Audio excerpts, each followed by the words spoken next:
Hello again, everybody, and welcome to this special episode of Coco and Dalts. It's the Oscar nominations. They're out today. Wah, wah. Oh, we need a theme, don't we? We totally need a theme. That's not going to be our theme. Ba, ba, ba, ba, ba, ba, ba. Oscars! Ba, ba, ba. So why don't you get right on that? We'll take a vote. We're going to have a vote later on in the show to see what our theme will be. We should have a different theme every week. I like it. I think that's a good idea. Theme song. Yeah. Before we get to Oscar nominations and our take on this very important subject, Coco has a very important subject to discuss as well. I do. I have an update for our legions of fans. That's the graphic at the bottom that says update. Update. For our legions of fans who listen to this podcast, which anybody who would like to sponsor us and give us money will totally get a return on that investment from our legions of followers. In episode 4, we discussed the pay disparity between Marky Mark and Michelle Williams for the reshoots of All the Money in the World involved when Christopher Plummer replaced Kevin Spacey in that role. We're not going to get into all the details surrounding that again, but Marky Mark got $1.5 million for the reshoots. Michelle Williams got $80 a day because she did it for Union Scale. We have new information. We do. We have new information. We have since discovered that for the original production of the movie, when Kevin Spacey originally shot it before they had to go back and do the reshoots, Marky Mark got $5 million. Michelle Williams got $625,000. And they both have roughly the same amount of screen time.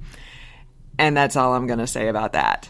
Aside from the fact that Marky Mark today got nominated for a Razzie for his work in Transformers The Last Night. I believe that's the name of it because I somehow... You didn't see Transformers? I didn't. I didn't even know that was actually a movie. Somehow I completely missed the fact that was made and released. So, way to go, Marky Mark. You got paid for being a below mediocre white man. So those are completely unrelated, the Razzies and that news that you just shared, I'm sure. Yes, because that was not a Razzie nom for his work in All the Money in the World. Exactly. But still. All right. So thank you for that update, Coco. Fresh from the newsroom. Wacha! Wacha! Updates at the bottom of the screen if you were watching. We have not been drinking today. Not just yet. FYI. Well, yeah, not yet. Maybe not one of us hasn't. Well, when you're talking, I can go get us some beer or something. I don't know. Anyway. Okay. Oscar nominations. Woo! Well, I forgot the theme to that one already. I don't know. So, Oscar nominations came up. We're very excited. We were so excited, as a matter of fact, that with a sign of pure terror, a reaction of pure terror, I realized that we had only seen 2 of the movies that were nominated. So I rushed out today. I bailed on my high-paying day job and went and saw 2 movies today that had been nominated as Best Picture. Which 2 movies did you see today, Dalts? Oh, I'm glad you asked me that, Coco. Thank you for asking. Hard-hitting journalism here at the Coco and Dalts podcast. I wasn't prepared, but I'll just wing it. So I saw The Darkest Hour, and I also saw The Shape of Water. 2 movies that you indicated to me would be fine if I went to see them by myself while you were rolling in your day job money. I would go see The Darkest Hour. The Shape of Water, I'm not really a Guillermo del Toro fan. He's just a little too out there for me. So I'm cool with you seeing that one by yourself. So summaries of both movies. Okay, yeah, moving on. For people that have not seen them and aren't familiar with them, maybe want to see them or don't want to see them, on the fence about either. So The Darkest Hour is essentially the story of how Winston Churchill came to power, how he got in office just before the United Kingdom got into World War II. And it's the events leading up to his famous speech of "We will not surrender" in front of the House of Parliament. And so Gary Oldman plays Winston Churchill. A fantastic role. Gary Oldman is also nominated for Best Actor. Yeah. Looking at the other lead actors, we've only seen Get Out, which is Daniel Kaluuya. We apologize if we pronounced that incorrectly. Well, you don't have to apologize for me. I just totally brutalized. I don't know how to say it either. So that's the only other actor I've seen, and but I will say that Gary Oldman, his performance was fantastic. you forgot that he was acting. You thought that you were actually watching Winston Churchill in action. Wow. The makeup and the prosthetics and everything like that really helped that, obviously. But he was fantastic. I'd say it's one of the best acting jobs that I've seen in a long, long time. Wow. I was just really blown away by his work. I should also, for those who don't know who Gary Oldman is, he's Commissioner Gordon in some of the Batman movies. Oh, wow. So talk about range. What I should have said was Commissioner Gordon as Winston Churchill. It's all would have law been funnier. enforcement. So Right, yeah. right. It's sort of legislative and Right. responsible. Mm-hmm. So anyway, that was a great movie. I think that we've got The Darkest Hour is also nominated as a Best Picture. I thought it was very well done. There wasn't a lot of battle scenes in this movie, so it was very well done in terms of building tension and building around events that you couldn't see. So as the Germans are pushing the British soldiers closer and closer to the English Channel and becoming closer and closer to, or coming closer and closer to actually owning Europe and dominating Europe, as some other countries fall, like France is beginning to fall and surrender. But you build a lot. There's a lot of tension and drama and intrigue and everything like that without actually seeing warfare. So it was very well done. The script was very well done. The acting, the ensemble was very good. And so again, I would say Gary Oldman, Commissioner Gordon, good job. Is that your pick for Best Actor? Yes. Based on the two performances that we have seen? Yes. So Call Me By Your Name, Timothée Chalamet, I believe. I heard that is a very good performance. Daniel Day-Lewis in Phantom Thread. I mean, he's Daniel Day-Lewis. He's Daniel Day-Lewis, and apparently this is his last role. And by saying that, I'm wondering if he's fishing a little bit for one more Oscar. I mean, he's got 3. Right. You know, it's not like he's got don't a be shortage greedy. of them. Right. Yeah, don't be greedy. I wouldn't be surprised if he came back in like 20 years to do like King Lear or something, though. I mean, Like in community theater? he's going to be up at like the Shakespeare Company in the Berkshires, like. Yeah. Old and grizzled. Yeah. We're Or maybe there. down to Mohegan Sun or one of the casinos or something like that. We're there if he. Daniel Day-Lewis in I don't care what. Hello, it costs. Dolly. Right, we're there. The other nominee for lead actor, of course, Denzel Washington, who gets nominated in everything Which that he is in. And this is another movie, just like Transformers: The Last Night, I had never heard of until. And I'm sure Denzel is in a Transformers like quality movie. So. You think so? Yeah. I think he's got better. I think he's got better advice than. Well, Mark. speaking of people who get nominated just for breathing, Meryl Streep nominated for The Post for Best Actress. True. So that's a good segue to The Shape of Water, because Sally Hawkins is nominated as lead actress in that. I saw The Shape of Water today in the double bill of an event that I may or may have not paid for both movies. But you bought an overpriced box of candy. I did. So, I felt bad enough that I bought a $4.50 bag of peanut butter M&Ms. Not that maybe they can trace me. Can they trace me by revealing that information? I didn't pay with credit card. Oh, okay. So we're good. All right. So Sally Hawkins was fantastic. Talk about Gary Oldman's performance in The Darkest Hour. Sally Hawkins plays a mute in... so The Shape of Water is a Guillermo del Toro movie, and Guillermo del Toro is, as Coco said, a little bit out there. And this movie is about essentially a woman who is mute. She can't speak. She can hear, but she can't speak. She falls in love with essentially what is like the creature from the Black Lagoon. Oh. It's kind of what he looks like, only it's set in it seems like the 50s or the 60s. We don't really know for sure. Michael Shannon is the hard-ass government guy who's trying to get to the bottom of this and may or may not be killing the creature from the Black Lagoon. Michael Shannon, flawless and everything, yet did not get nominated for anything. So there's Just a FYI. snub there, I think. Yeah. He was sorry powerful. to derail. But, Not derail at all. This is adding to what we're talking about. This is value added, what you just said there. I thought he was very powerful. He plays that same kind of angry, like you just don't know when he's going to go off. I was first introduced to him during the movie with Leonardo DiCaprio, and it was the divorce movie that I Can't think of it right now. Revolutionary Road. Yeah. Revolutionary Road with Kate Winslet. Yeah.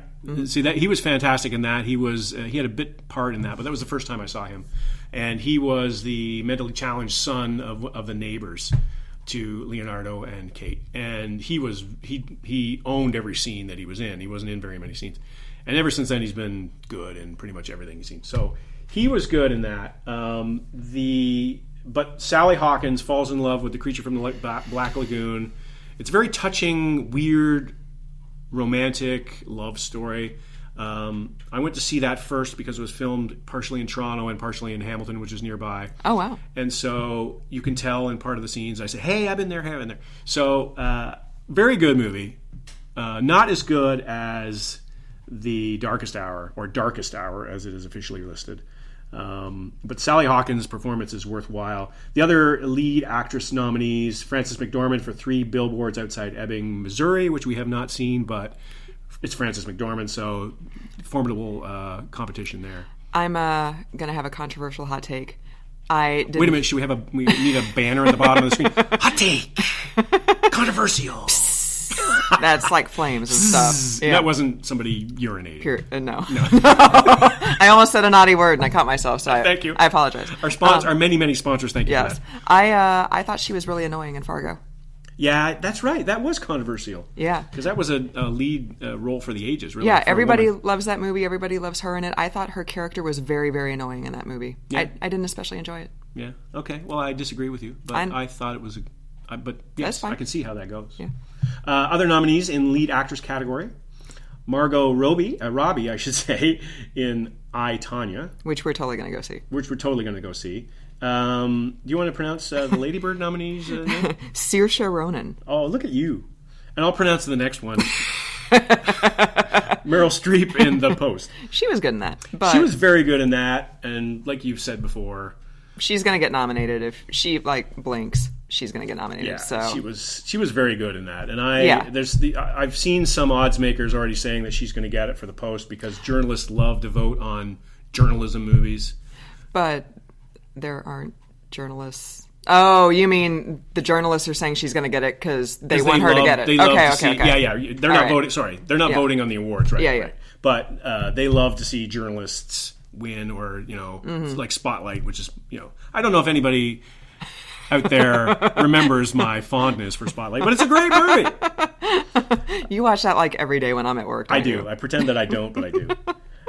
So Meryl Streep has been favored in many blogs and mainstream articles about this, but I got to say, Sally Hawkins, for my money, fantastic performance. Just a fantastic performance. And even though we have not seen 3 Billboards, it seems to me like Frances McDormand is getting the momentum heading into the Oscars telecast, so it wouldn't surprise me if she, having not seen it, just based on her winning the SAG award, and I think she's won a couple other things, it wouldn't surprise me if she won it.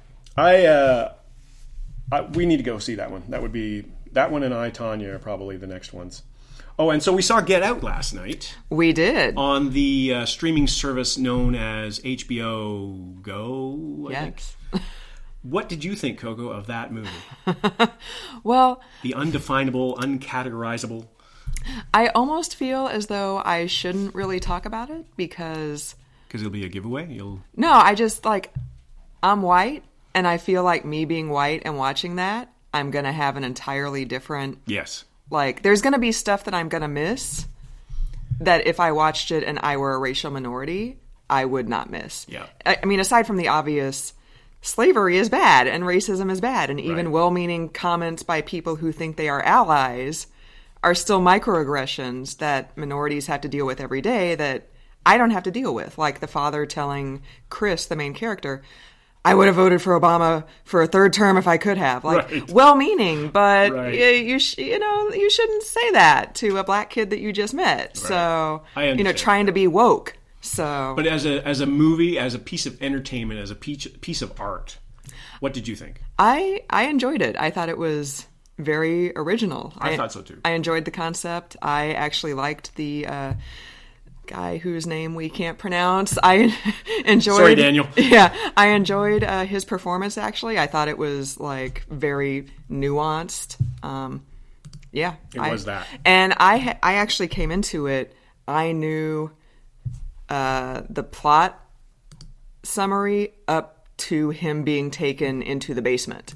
So you knew some spoilers along the way. Yeah, so I knew some spoilers because I'm not the sort of person who cares about avoiding spoilers. Like, I'll just go on to, like, thelastjedi.net or whatever and, like, read the whole thing the day it comes out. Like, I'm cool with it. But, so I knew... You knew that Bruce Willis was dead in The Sixth Sense before... I did, actually.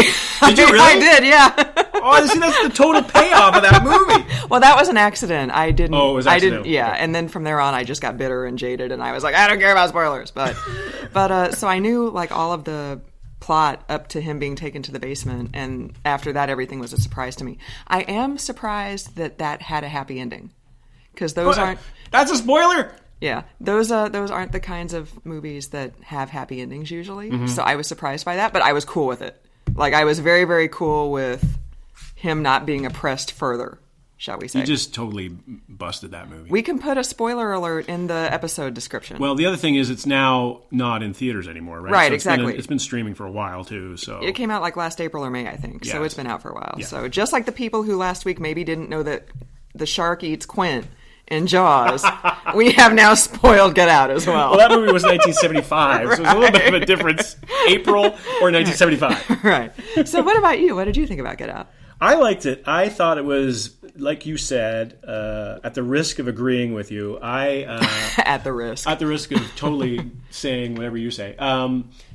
I thought it was very original. I liked the storyline. I liked the characters. I liked the development of... Like, the sidekick guy was a little bit predictable. But I thought he was really funny. He was funny. Like, he was much needed comic relief in that sort of very heavy, like, slavery allegory movie, you know? True enough. True enough. And we all know that TSA does not handle Jack. So, I mean, that just makes it ironic as well, you know? As someone who travels in and out of the country quite frequently, I will refuse to add to that comment. But I thought it was good. I thought it was well written. What I had read about it, I hadn't read any plot summaries. Really, was more about the effect that the story had and the way that it had been portrayed and what Jordan Peele had done directing it and everything like that. So I didn't really know a lot about the storyline, which is good because I think that would have spoiled it. Right. And I like the writing. Again, the character. Character development was very good. So I like that. I didn't like it as much as I liked Darkest Hour, for example. And looking at the other movies in the Best Picture that we've talked about, The Post has still got to be my favorite. And again, maybe I'm falling into that trap I described earlier about journalism movies to win. Uh-huh. But that one, for those who have listened to our previous podcast on this, which, if you haven't, you should. Please do. Please available in the iTunes store. And pass it along to your friends. And on Spotify. I believe we're on Spotify we are as well. On Spotify, yeah. And maybe YouTube one of these days, too. Yeah. We'll come to YouTube. And we'll have to dress better than we are dressed right now. You mean my hot robe isn't like doing it for potential viewers? It's Victoria's Secret. So that's true, yeah. But The Post... as people will know, I wasn't even going to watch it in the theater. I was going to wait till it streamed, and then I got caught up in it. And I thought, well, okay. And it's still holding that for me, even though I've seen that. Now, I'm very interested to see 3 Billboards Outside Ebbing, Missouri, because I like that cast and I like that story idea. The other movies that I was surprised, actually, The Florida Project was not in there because it was much highly touted. And I was looking forward to seeing that one. Mm-hmm. And it's not nominated as a Best Picture. So that's one of the surprises for me. I'll pretty much see everything on the Best Picture shortlist. Mm-hmm. There's 9 of them. I've seen 2. I'll go see all of them. Like I said, The Shape of Water is the one I'm least interested in, but I'll watch it again. I will say, going back to Get Out just for a moment. Yes. I read that... Or Get Oot, as it is said by my native... Well, that just makes it even more menacing. Like, Get Oot! Get Oot! Get Oot! We don't deal in stereotypes at all here on Sorry, Coco Canada. Dalts. The guy who played Chris, who has been nominated for Best Actor, is also apparently in Black Panther next month. Oh, yeah. And so he's in it, Chadwick Boseman is in it, and Michael B. Jordan, who played the main character in Fruitvale Station, which we just saw a couple weeks ago, is also in it. So you were already probably going to get dragged to see Black Panther, but now you're definitely going to get dragged to see Black Panther. So I apologize. I will pay for it. You're So Black Panther is going to be your spotlight, is what you're saying. An important movie for all time. That you're going to go on and on about. I'm sorry that you're ad nauseum. That you're stuck with somebody who likes superhero movies. No, I apologize. I'm not stuck at all. So Willem Dafoe did get nominated for the Florida Project, or Project as we say in Canada, for supporting actor. And there's some other nominees that we won't really go over, because if we read them all, then it would just be a show of lists. But going back to the Best Picture, I was going to mention that of movies that we were going to see and not see. So Phantom Thread, there was a preview for Phantom Threads, the Daniel Day-Lewis movie, before one of the movies that I saw today. And I got to say, I'm not going to go see that one. Oh, really? It was like a Merchant Ivory kind of vibe. We got to watch Howard's End sometime, man. Come on, let's do it. So does it count if you're watching it on the big screen and I'm watching something else on my iPad? You've got hockey on the iPad, and I'm watching. On the iPad.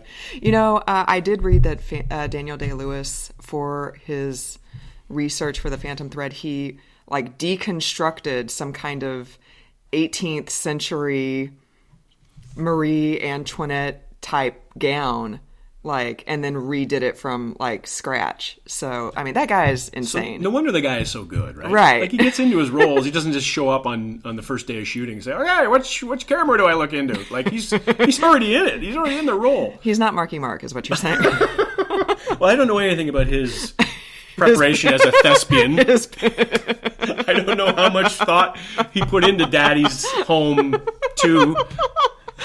He might have lived that role for months, right? Riding around in a motorcycle with a leather jacket on. I mean, he's probably got a Harley in real life. He's got kids in real life. Like, he doesn't need any prep work. Like, come on, man.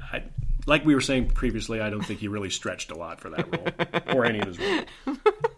I do want to mention the theater that I went to today in our area was one of those big old-fashioned multiplexes, and I can say that now because the multiplex is a kind of an old-fashioned, or it has been around for a while, the multiplex. This theater was so old that I went to, it actually had heat.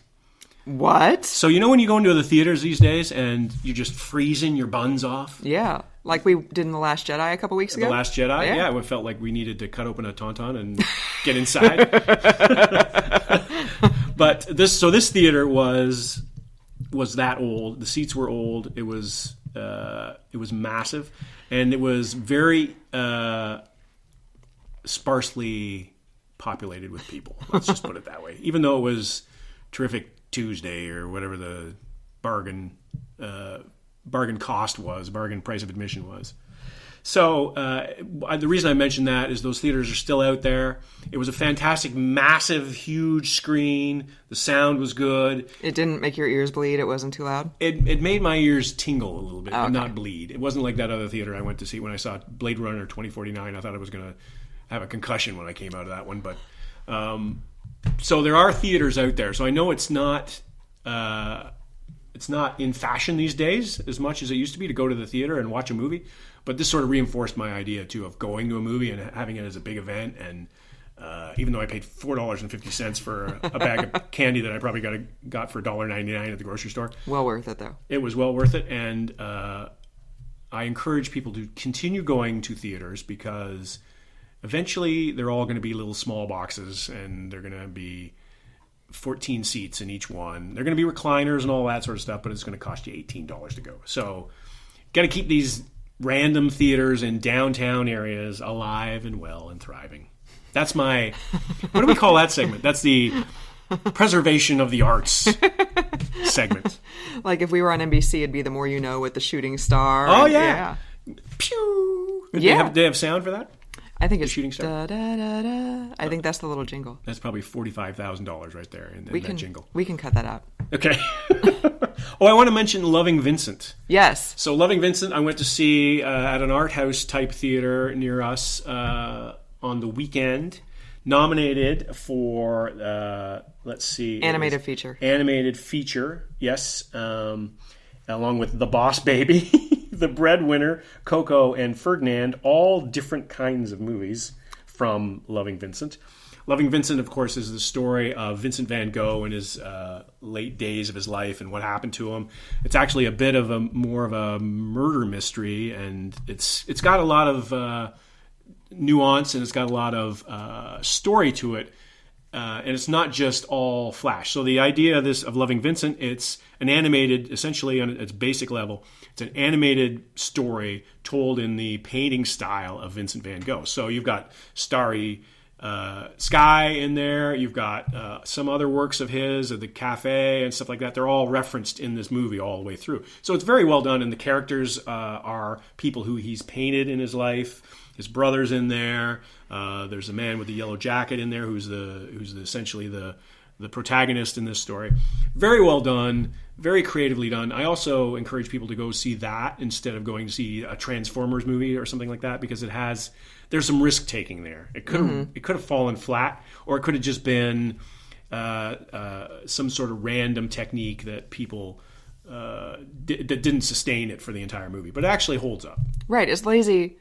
I apologize to everybody who was in the crew of the Transformers movies, but right. It's lazy just to make another movie where like stuff blows up, right? And like robots do things. But a movie like this, where you're actually animating in the style of one of the world's most well-known and well-loved artists, like that's risky. Yeah, and that was imaginative, and it was more than just a gimmick. Like I said, there was story there, and there was some good acting. Like the acting, so the actors were performed as they would in a normal movie, but then the artwork was put on them, was projected upon them as they were acting. So they took on the colors and everything like that. So it's not, in other words, a computer generated cartoon, or it's not just like an old fashioned drawn thing. It was actually art. It was art on top of art.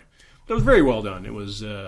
And it's been held over here for months and months and months. Apparently, it was the most popular movie in the particular art house that they've ever had. Oh, wow. So, and that's been there for a while. It's been there for a while, and that doesn't usually happen in our area, our nameless area. And the theater was packed. There was a lot of people still in there. Oh, nice. So it was good. So Loving Vincent gets my nod. I have seen Coco, and not just Coco sitting across from me, but Coco the animated movie, also a good movie. The Boss Baby, I'm not feeling that one as a legitimate nominee. Did you actually see that? I haven't seen that one, but I've seen a lot of it in the previews, and it didn't really get good reviews from what I saw and heard. Ferdinand is supposed to be pretty good, but not as good as some of the other animated movies. So I would say Loving Vincent. So the theme of this show is, if I've seen it, it's going to win. If I haven't seen it, it's not going to win. Well, maybe when everything that you say is going to win actually does win, then maybe we could take the podcast like to global. Vegas. Yeah, and like maybe in PR we'll hire you to be a movie reviewer or something, because you've got like a good banging track record. Yeah, I only go to see things that win. That's right. I've got really discerning tastes. Mm-hmm. Yeah. Okay, so anything else on the Oscars that we want to talk about before we move on? I don't think so. I think we've covered them, right? I mean, We're looking forward to it. We're always looking forward to the Oscars.